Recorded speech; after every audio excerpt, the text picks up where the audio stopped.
In this video, we're going to continue our discussion of inverse functions, and specifically, we're going to talk about the domain and range of inverse functions, and basically how a function and its inverse are related through domain and range. So we're going to do this through an example. So this is an example that we used before, and you can just pause the video if you want to copy it down, but basically the coordinates are of the edge points here are 1, 2, 2, 3, and 3, 5, and I've listed the x, y plots over here, so 1, 2, 2, 3, and 3, 5. All right, so first, let's determine what the domain of this function is. So D for domain. So we say x is an element of reals, right? And we can say that it's from 1 to 3. So it's from 1 less than or equal to x, which is less than or equal to 3. So that's the domain. Now let's do the range. The range is y is element of reals. And if you observe, this is from 2 till 5. So it's from 2 less than or equal to y, which is less than or equal to 5. So that's the domain and range of this function. Now, let's figure out what the inverse function is, and from that, we'll determine the domain and range. So let's do the inverse function. So here's the x and y. So I'm simply going to write x and y, but what I'm going to do is obviously we're going to switch the inputs and outputs. So this is going to be 2, 1. 3, 2, and it's going to be 5, 3. So 2, 1 would be somewhere, let's say, here. All right. 3, 2 would be, say, somewhere here. And 5, 3 would be, say, somewhere here. All right. And then what I'm going to do is I'm just going to connect these dots through a means of a straight line. Oh, that's green already. So here's that, and there's that, and what I'm going to write is that this green line is basically f inverse of x. By the way, I have the advantage over a computer to change colors, and I highly recommend that when I change colors on my end, you should also use different colors because it helps distinguish one function over another.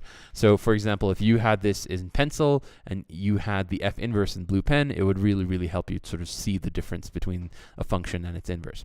All right, so now that let's do basically the domain of this function, of the inverse function. So now we're doing the domain of the inverse. So x is element of reals. And so what do we observe? This is from 2 till 5, right? So it goes from 2 is x till 5. And here's the range. So now it's y element of reals. So again, this is of the inverse function. And we can see this is from 1 and goes all the way to 3. So this is 1, which is less than y, which is less than 3. So do you notice anything between remember, this yellow one represents the original function f of x, and the green one represents the inverse function f inverse of x. So do you notice any pattern over here?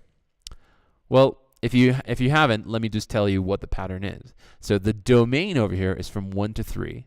And the range of the inverse is also from 1 to 3. The only difference is that clearly the domain is the x values, while the range is the y values.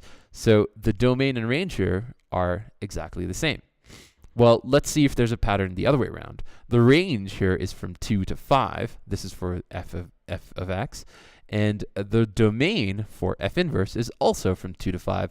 Again, the notable difference is that the range represents the y values, and the domain here represents the x values. And of course, this makes sense because if we're switching the inputs and outputs, and the domains represent all the inputs and ranges represent all the outputs, of course, when we do the inverse, they will switch as well. So in other words, the domain of a function becomes the range of the inverse, and the range of a function becomes the domain of the inverse. So let's write that down.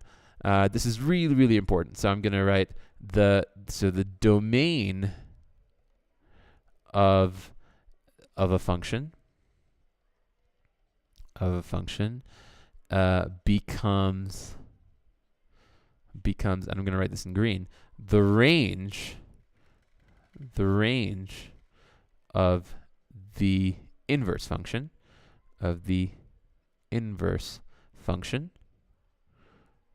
all right?